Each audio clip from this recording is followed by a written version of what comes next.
Welcome to Life Stories, where we share the most inspiring and heartfelt tales from all walks of life. Today's story is about a young woman named Megan, whose dreams of becoming a doctor were mocked by many. But when fate called her to save the world's richest man, she proved that talent, determination, and empathy can overcome any obstacle. Join us as we journey through her remarkable story of perseverance, compassion, and the incredible choice that would change not only her life but the lives of countless others. Subscribe to our channel to begin this incredible journey today. There are moments in life that define us. Moments where everything we've worked for, all the dreams we've held tightly to, seem to hang by a fragile thread. But for me, that thread was the lifeline of my mother, the woman who taught me the meaning of perseverance. Even as life seemed to take everything from her, I grew up in a small town in Ohio. The kind of place where people's lives are measured by the cycles of the seasons, by the work of their hands, and by the challenges they face to make ends meet. Our town was forgotten by the world, nestled between quiet hills and long stretches of farmland. For most, this was all they knew, a simple, unremarkable existence. But for me, it was never enough. I was a dreamer in a town where dreams were mocked, where ambition was seen as an impractical luxury. I remember it clearly. I was just a child when I watched my mother collapse in our tiny home. It wasn't anything dramatic or obvious at first. She simply seemed tired, worn out by years of hard work and the toll of raising 2 children alone. But within hours, things escalated. Her body went cold, and the weakness in her limbs quickly turned into a paralysis that stole her voice and drained the life from her face. I held her hand as she struggled, begging her to wake up. Her grip was so weak, yet all I could do was sit there, feeling utterly helpless. We had no hospital close by, no doctor who could come to our aid. It felt as though the world had turned its back on us. My mother passed away in our small, dimly lit room, and all I could do was watch. That moment would haunt me for the rest of my life. But instead of succumbing to the same hopelessness that had overwhelmed me that day, I vowed something that would shape the course of my life forever. I would never, ever let someone die like that again. I didn't have the power to save my mother, but I would learn how to save others. I would become a doctor. Of course, the world didn't make it easy for me. People in my town, even my own relatives, scoffed at the idea. They told me people like us didn't make it out. You'll end up just like your mother, they said. I heard their doubts, their dismissive laughter, but it only fueled my fire. I refused to listen. No one else had believed in me, so I would become my own believer. I threw myself into my studies. While other kids played, I stayed up late under the dim light of street lamps, studying medical books I found in dusty old shops. I didn't have the luxury of formal resources, but I made do with what I had. I memorized the medical texts page by page, learning everything I could, even when the chances of someone like me succeeding seemed slimmer by the day. There was an old doctor in town, the only one we had. I offered to clean his office in exchange for a chance to observe him, to learn whatever I could.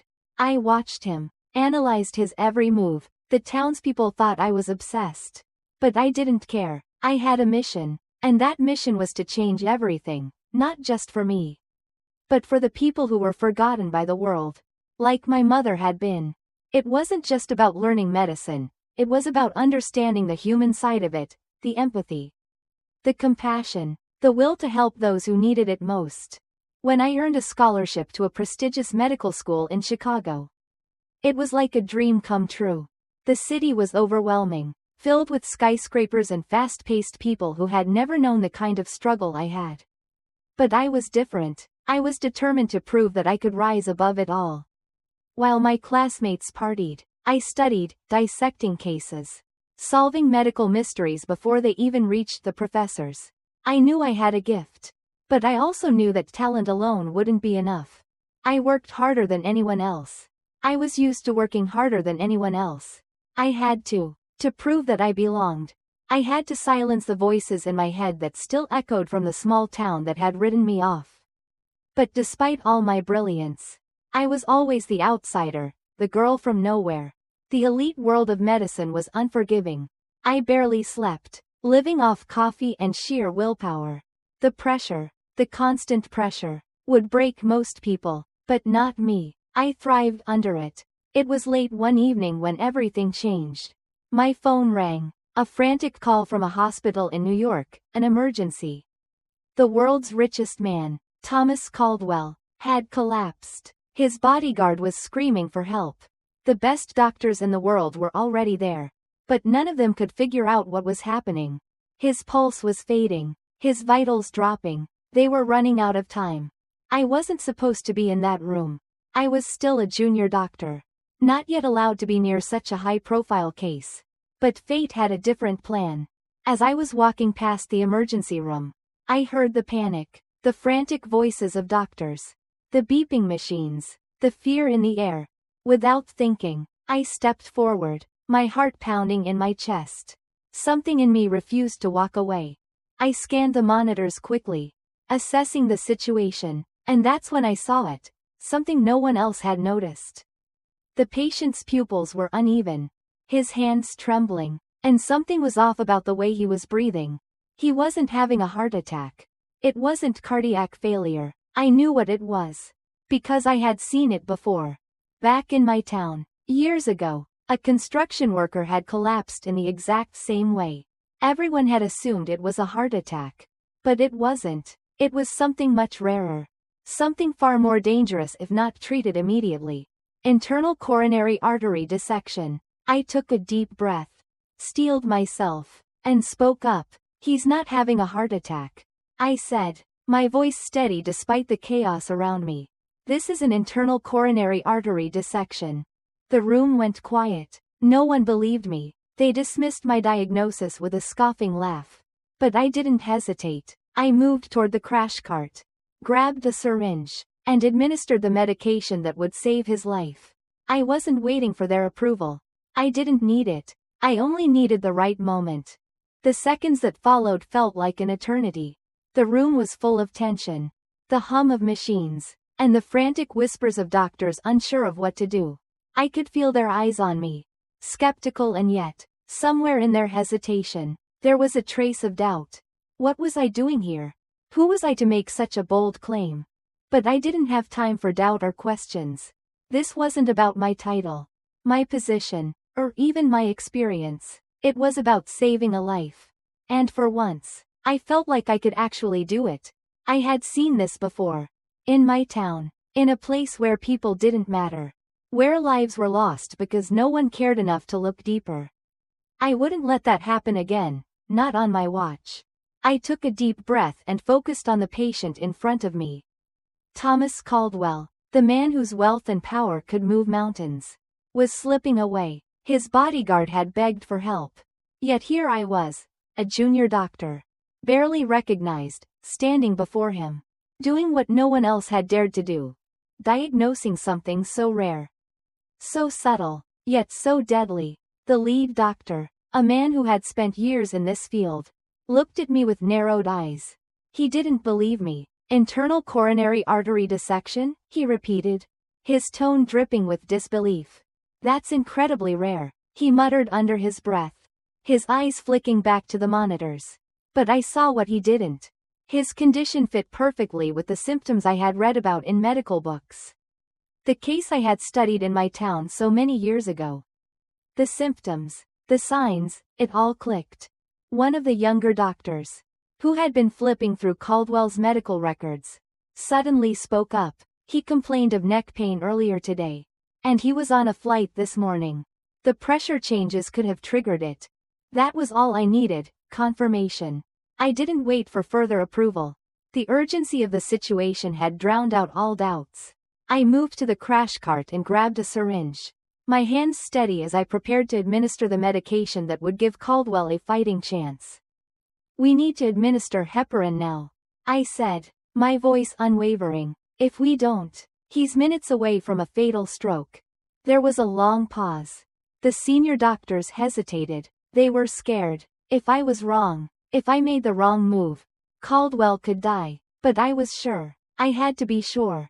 "Do it," the lead doctor finally ordered, his voice betraying a mixture of exhaustion and reluctant trust. I injected the heparin into Caldwell's IV line. The room held its breath. The machines beeped wildly, and for a split second, I thought I'd made the wrong call. But then something happened. His vitals began to stabilize. The beeping machines slowed, the monitor's chaotic pulse finding a steady rhythm. It was working. It was working. The room fell into stunned silence. I looked around. Doctors were staring at the monitors. Then back at me. No one had expected this. I had just done what none of them could. Diagnosed a rare condition and administered the right treatment in the nick of time. A junior doctor, someone who had been dismissed and overlooked, had just saved the most powerful man in the world. The lead doctor turned to me. His face unreadable. "Who are you?" he asked. His voice no longer laced with skepticism, but something far more akin to awe. I swallowed hard, the weight of the moment pressing down on me. This was the moment I had waited for, the moment that would either make me or break me. I looked at him, straight in the eye. "Megan Harris," I said, my voice steady despite the rush of adrenaline coursing through me. A murmur rippled through the room. They knew my name, or at least, they'd heard whispers about the scholarship student who never slept, the one who solved cases before anyone else could. But no one had ever expected this. No one had ever expected a girl from nowhere to save the life of the richest man in the world. Before anyone could react further, the hospital doors opened, and two men in dark suits entered. They moved swiftly, their expressions unreadable. One of them pointed directly at me. "Come with us," he said, his voice devoid of emotion. The other doctors barely had time to protest as I was escorted out of the room. I didn't resist. My mind was spinning, my heart racing. Had I done something wrong? Had I crossed some invisible line that I didn't know about? They led me down a maze of hallways, the silence in the air almost suffocating. It was only when we reached a private waiting room that they stopped. The door opened, and a woman entered, a tall, composed figure in a navy blue suit, exuding power with every step she took. "Dr. Harris," she said, her voice calm but firm as she took a seat across from me. "Mr. Caldwell is alive because of you. That is not something we take lightly." I nodded slowly, unsure whether this was praise or a warning. The woman continued, her tone measured. "You saw something no one else did. You acted when others hesitated. That kind of skill is rare, and it does not go unnoticed." I shifted in my seat, trying to absorb her words.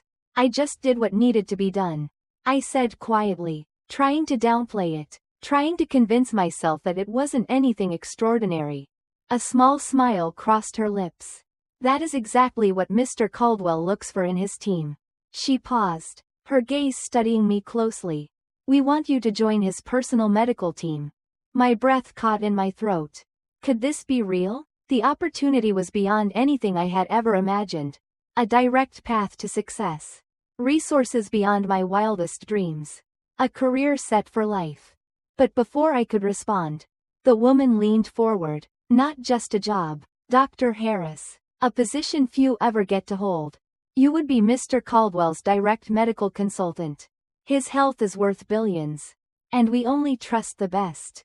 I sat there, frozen, my mind racing. This was everything I had worked for, the recognition, the opportunity. But was I ready? Could I step into this world of wealth and power?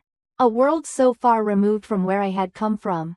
The silence in the room seemed to stretch for an eternity as the woman's words settled in. The offer was surreal, and yet it felt so real. My mind was swirling. I had spent years working tirelessly to prove myself. From my humble beginnings in Ohio to this moment in a sterile, high-tech hospital room in New York City. It had all led me here. But the question I was grappling with now was whether I was ready to step into this new world. A world of power, wealth, and influence. A world where mistakes weren't just errors, they could be catastrophic. The assistant's eyes remained steady on me. But there was a certain expectation in her gaze. A quiet assurance that I would say yes. But how could I? I had fought my entire life to get to this point. And yet, this wasn't the kind of victory I had imagined. The wealth, the prestige, it all felt too distant from the reasons I had become a doctor in the first place. I hadn't dedicated my life to medicine to serve the elite or to be surrounded by a world of billion-dollar decisions. No, I had become a doctor for people like my mother, the ones who didn't have access to the resources that others took for granted. I thought back to the day I had lost her. The helplessness I felt when no one could come to our aid. When no one cared enough to help. I didn't want to be part of a system that abandoned people like my mother. I wanted to be the kind of doctor who would fight for them, the ones who couldn't afford private care. The ones who were too often forgotten by the world. The assistant leaned forward, sensing my hesitation. "You don't have to decide now," she said, her voice calm but persistent. "But understand this. Opportunities like this don't come twice. Not for someone like you." Her words echoed in my mind, and the weight of the decision pressed down on me. How could I turn down something so life-changing? To become Mr. Caldwell's personal medical consultant. To be entrusted with the health of the world's wealthiest man. Such an opportunity didn't come around every day. I could do so much good with the resources and influence that position would provide. But was it the right choice? Was it the choice that aligned with who I truly was? Before I could voice my response, the assistant's phone buzzed. She glanced at the screen before looking back at me.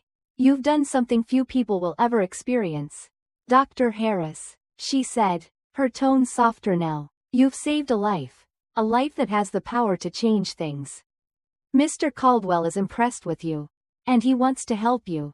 "Help me?" I repeated, confusion lacing my words. What did he mean by that? The assistant nodded. "He's a businessman, and he invests in things that matter. He wants to help you build something that can change the lives of people who don't have access to what they need. A hospital, a clinic, anything you want." My heart skipped a beat. Was this real? A billionaire, one who controlled industries, who had more money than most could even fathom, wanted to help me build something for people like my mother. Like my town. I had dreamed of making a difference, of helping those who were ignored by society. But to be offered this kind of opportunity, it felt like a dream. But the dream didn't come without its weight. A part of me was excited, but another part felt overwhelmed. This wasn't just a job offer, it was a life-altering decision. What would it mean for me? For my values? To accept this? Could I reconcile the woman I had fought so hard to become with this world of luxury and influence? The assistant was watching me closely, as if she knew exactly what I was feeling. "Take your time," she said, standing to leave. "But just know this. We believe in you. Dr. Harris. Mr. Caldwell believes in you. And he wants to see you succeed." I sat there in the quiet, my mind racing. The offer was more than tempting, it was life-changing. And yet, it wasn't just about the opportunity. It was about what I wanted to do with my life. Had I fought so hard to be seen, to be recognized, just to step into a world that didn't align with my true purpose? Was I willing to trade the dreams I had of helping the forgotten, the overlooked, for a world of billion-dollar contracts and exclusive power? Before I could answer, the assistant turned back to me with one last word. "Mr. Caldwell has already made up his mind," she said, her voice firm. "He wants to fund whatever you choose to build. No limitations." I froze. The offer wasn't just a chance to work with Caldwell. It was an opportunity to create something real. Something that could change the lives of people who needed it most. A hospital or clinic. A place where people wouldn't be turned away. Where care wasn't a privilege, but a right. And in that moment, I realized that my dream had always been bigger than a title or a paycheck. It was about creating a legacy that would live on long after I was gone. It was about building something that could save lives.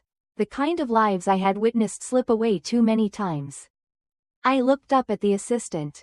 My decision finally clear. "I need to see him," I said, my voice steady despite the storm of emotions swirling inside me. "I need to talk to Mr. Caldwell before I make my choice." The assistant gave a small, knowing smile. "Of course," she said. "Follow me." And with that, I knew that everything was about to change. As I stepped into the private hospital suite where Thomas Caldwell was recovering, I felt the weight of the decision that lay before me. He lay there, propped up by crisp white pillows, looking fragile yet powerful at the same time.